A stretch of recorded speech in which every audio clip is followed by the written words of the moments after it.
Análise de problemas é algo que faz parte da rotina do dia a dia de qualquer pessoa, seja no âmbito profissional ou pessoal mesmo. Mas realizar isso muitas vezes, identificar a causa raiz, não parece uma tarefa tão simples. E hoje eu quero conversar um pouco com vocês sobre alguns conceitos que, se bem aplicados, podem nos auxiliar nessas tarefas.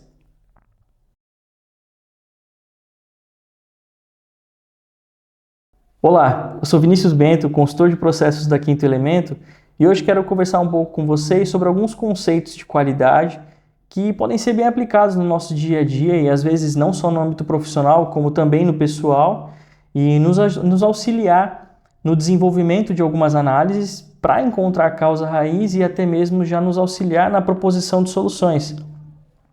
Para falar um pouco desses conceitos, eu quero dividir uma história que eu vivenciei com vocês. Certa vez, atuando numa indústria metalúrgica, um cliente nos procurou para relatar um problema no seu implemento, no seu produto, que nessa indústria fabricava-se reboques e semi-reboques, né? Carretas, caminhões. E o problema que esse cliente nos relatou foi não ser capaz de desmontar, desacoplar as rodas para fazer substituição por outras. Na hora de desparafusar os parafusos e porcas, ele relatava que esses parafusos e porcas giravam em falso. Bom, era um problema novo até então ali naquela indústria, isso nunca tinha ocorrido. Levantou o alerta de todo mundo, não só na qualidade como na engenharia, foi uma preocupação coletiva, não só pelo problema em si, mas por nem mesmo imaginar onde esse problema teria ocorrido. De imediato, nosso departamento de qualidade foi verificar no processo se estava tudo dentro dos conformes, né, se os procedimentos estavam sendo seguidos, se os torques estavam sendo aplicados. E no momento da checagem, e aqui já fica o primeiro conceito para vocês, no momento da checagem, a checagem que o analista da qualidade fez foi um pouco superficial, porque o que aconteceu? Ele encontrou o processo, viu inclusive o operador executando ali a operação de aperto dos parafusos, pediu para olhar as documentações, se os valores de torque estavam sendo preenchidos corretamente, e ficou satisfeito com essa primeira verificação. E o primeiro conceito que eu quero colocar para vocês aqui nesse vídeo é: tenha o máximo senso crítico possível. Se o seu senso crítico for superficial, você nunca será capaz de aprofundar uma análise. Nunca fique na superfície. Aprofunde-se, não se contente com respostas simples. Busque a raiz das respostas, porque é lá que estará a raiz dos problemas. Mas vamos seguindo.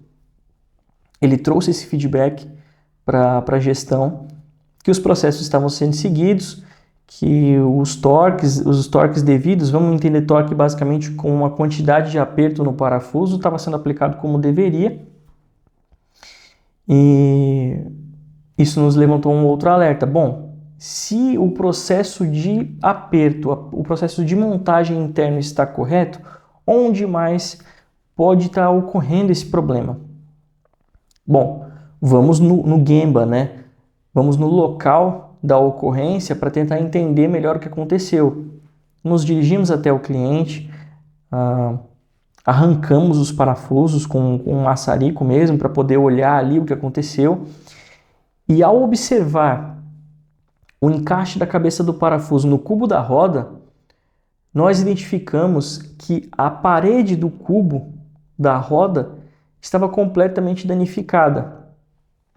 Para aqueles que não conhecem, o cubo da roda ele é um material forjado, ou seja, ele já é determinado por ferramentas ali, é uma fabricação extremamente precisa e um material de alta dureza, e ele já é confeccionado de modo que a cabeça do parafuso, também personalizada para esse cubo, fiquem encaixados um no outro e esse parafuso não gire. De modo que, com a roda montada, você vai parafusar a porca e esse parafuso não vai girar e você vai conseguir o aperto. Esse parafuso estava girando em falso, pois havia essa deformação, né? Houve uma fissura, uma quebra no cubo da roda. Algo até então inusitado, inédito, e que nos levou a cogitar a possibilidade também de falha no cubo. O cubo ele era comprado por essa indústria, não era fabricado lá. Então só nos restava contatar o fornecedor e pedir explicações para ele, ou alguma garantia de que aquele cubo estava plenamente dentro do especificado, para que então pudéssemos nos certificar que não havia qualquer falha na matéria-prima durante a fabricação desse cubo. A resposta do nosso fornecedor foi taxativa em dizer que não tinha qualquer problema. Ele foi insistente, nós precisamos insistir nessa análise, impedir essa análise dele, fazer várias solicitações e enviar uma série de evidências que nós tínhamos de análise do nosso processo também, inclusive a confirmação da quantidade de aperto que era colocada nos parafusos, para que ele então realmente fizesse a análise dele. Esse processo ocorreu por mais de um mês, aproximadamente 2 meses nesse processo de análise, tentando olhar e ninguém conseguia entender onde estava a causa desse problema. Diante da preocupação e de mais casos surgindo, eu fui até o processo e resolvi fazer uma outra análise, não julgando a análise interior, mas no pensamento de que mais cabeças pensam melhor do que uma, né? Por que nos contentarmos com apenas uma análise? Vamos tentar olhar e ver se alguma coisa não passou despercebido. Durante a observação, o que eu pude constatar? Os torques de fato eram aplicados, ou pelo menos os registros estavam anotados corretamente. A tabela de torques, né, a tabela de quantidade de apertos, ela já trazia um número ali que era referência do mercado nacional, então não seria de forma alguma um problema em aplicar essa tabela nas fabricações. Porém, o grande problema estava no processo. E aqui vai um segundo alerta. Quando você for adentrar um processo para fazer uma avaliação, para fazer uma análise, preocupe-se sempre em não ser notado como uma figura que está ali fazendo um julgamento, uma análise, porque aquele que está executando o processo vai ficar preocupado e normalmente se ele estiver executando alguma falha, ele vai fazer de tudo para ocultar de você. Então se atente, fique esperto, não se deixe ser notado como alguém com o objetivo de procurar uma falha, porque acredite, essa falha não vai aparecer para você. A estratégia que eu adotei na ocasião foi fingir que eu observava um processo próximo, quando na verdade eu estava atento a este processo de montagem do parafuso, montagem e aperto desses parafusos. Bom, o funcionário que acoplava as porcas e fazia um aperto inicial fez o seu processo e então ele chamou o inspetor da qualidade que deveria checar os torques. Esse colaborador da qualidade trouxe o torquímetro e começou a aplicar o torque. Aí eu já percebi um outro detalhe interessante. Quando ele começou a apertar a realizar o torque com o torquímetro, ele dava vários solavancos no torquímetro, o que não só não é indicado, como ainda é prejudicial para o torquímetro. E com certeza vai causar uma falha ou vai até retardar o tempo de vida útil desse equipamento. Ele não foi feito para ser operado dessa forma, com solavancos, e sim com uma força constante até que se atinja o torque determinado. Esse torquímetro tinha uma configuração de relógio, era um torquímetro de relógio, então ele não tinha qualquer função de catraca, ou seja, conforme você executa o aperto, o ponteiro vai te sinalizando o quanto de torque está sendo aplicado até que você alcance o número que que está determinado, que você precisa encontrar. Ele dava esses solavancos. Nesse momento que eu já tinha identificado o problema, então eu me aproximei do processo e conversei com o colaborador. E o questionei, bom, por que você está fazendo dessa forma? Pedi para olhar o torquímetro e já encontrei mais um problema aqui. O torquímetro não estava em plenas condições de uso e não precisava uma análise muito técnica para observar isso. O relógio do torquímetro não estava bem encaixado, estava um pouco solto e só aí eu acredito que já comprometia a medição. Fui verificar nos registros da qualidade quando havia sido feita a última calibração desse torquímetro e, não para minha surpresa, acredito, descobrimos que o torquímetro já estava fora do período de calibração, estava com seu período de calibração atrasado. E aí temos um segundo problema no nosso processo interno. Agora vejam, Uma análise inicial não conseguiu constatar erros no processo porque ela foi uma análise mais superficial. Se atentou aos documentos, fez uma simples observação de processo, mas não olhou a fundo o que realmente podia estar acontecendo. E aqui eu quero frisar, sempre que se fizer uma análise, é importante entender que todo mundo é culpado até que se prove inocente. Aqui o princípio é o contrário do direito, né? Todo mundo é culpado até que se prove inocente. Se você olhar o processo já com a expectativa de que o problema não está ali, dificilmente você vai encontrar alguma situação. É importante entender que muitos problemas podem ser encontrados e não necessariamente terem relação com o problema que se está analisando. Mas uma vez que se encontre um problema, então aplique uma solução para que ele deixe de ser.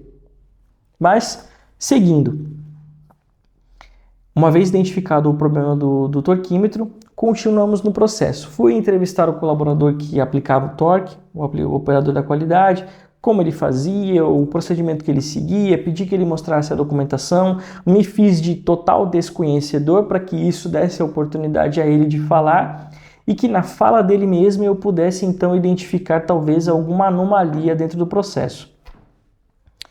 Durante o seu relato, ficou claro também que o processo que ele executava ali de aplicação de torque era um processo totalmente operacional.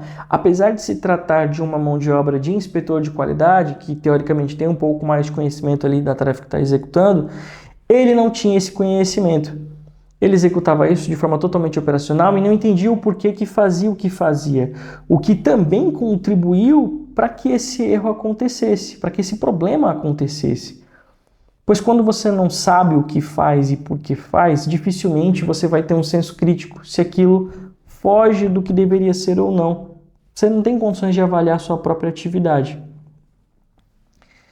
Tentei conversar com ele, expliquei a situação e, ok, passou esse dia, tentei acompanhar um outro dia. Nesse dia seguinte, tive uma outra oportunidade agora com um outro colaborador e foi aqui que nós matamos definitivamente o problema. Durante a aplicação do torque, ainda utilizando esse torquímetro que não estava muito bom, mas já com a calibração programada, porque uma vez identificado o problema, nós encaminhamos para essa primeira solução. Ele foi lá, tentou aplicar o torquímetro com esse torquímetro que não estava muito bom, e quando ele deu o solavanco, nós conseguimos ouvir alguns estalos. Não sabíamos exatamente de onde era, mas o próprio colaborador citou na ocasião que esses estalos eram a identificação para ele de que o aperto estava correto. Agora veja, você tem uma numeração, uma tabela de torque para ser aplicada, o processo está determinado, mas os colaboradores não estavam devidamente treinados. E ele tirou essa informação não sei de onde, porque não estava escrito em lugar nenhum, que eram esses estalos que davam para ele a confirmação de que o processo estava ok. Logo depois de aplicar o torque nesse processo, eu pedi para que o colaborador desmontasse essas rodas e nós fomos checar o cubo. Cubos novos, recém-montados, era um produto novo de linha que estava prestes a sair para o estoque. E, claro, os cubos já danificados e agora com a causa bastante clara. Se tratava de um torque mal aplicado. O que na verdade acontecia é que, ao invés de se respeitar a tabela de torque estabelecida, o colaborador estava executando um aperto até a falha da matéria-prima do cubo, o que gerava fissuras, quebras e, por consequência, esses parafusos e porcas girando em falso. Bom, chegamos à causa principal do nosso problema. É claro que aqui é uma questão de treinamento, uma questão de correção do torquímetro e outro ponto importante a ser citado aqui, pessoal. Um problema dificilmente vai ter uma causa só, tá? Dificilmente uma ação vai resolver um problema. E se resolver, é certo que 2 ou 3 mais ações que você elabore acerca deste problema, se não atacarem diretamente a solução, elas vão servir de suporte de segurança para que esse problema não volte a acontecer. Então não se limite a soluções superficiais também. Atacamos a calibração do toquímetro, atacamos no treinamento dos colaboradores e agora falta um ponto muito importante. Não sei se vocês conseguem pensar aí, mas seria o quê? A revisão lateral. Neste momento é importante perceber o seguinte: se o processo acontecia de forma errada, quantos mais produtos podem estar na mesma situação? Para responder essa pergunta, não há outro modo senão fazer uma revisão lateral, tentando separar aí talvez um range de produtos que passou por esse tipo de condição, que estejam em estoque e possam ser averiguados. Esse é um caso que, teoricamente, daria até um recall. Claro, aí cabe uma série de avaliações, técnicas e jurídicas para chegar a tanto, mas essas avaliações elas vêm justamente pós essa avaliação da revisão lateral, e ao fazer a revisão lateral foi justamente o que a gente identificou. De diversos produtos em estoque, aproximadamente 90% deles estavam comprometidos com exatamente o mesmo problema. E aí, para finalizar, eu quero dizer para vocês, um processo bem estabelecido, com documentação, procedimento, mas que não teve o seu treinamento e devido acompanhamento.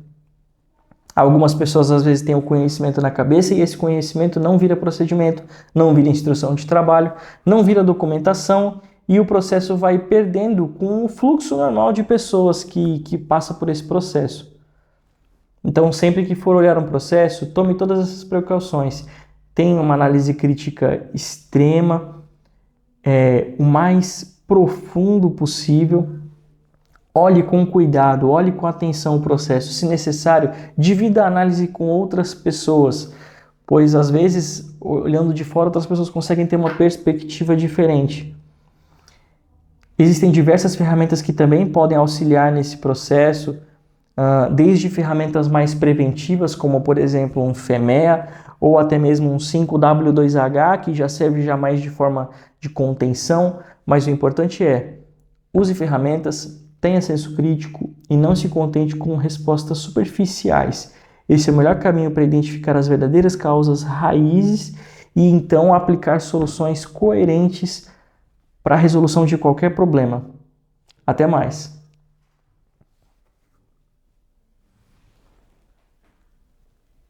Você acha que deu para manter o ritmo? Manteve o ritmo. Eu só acho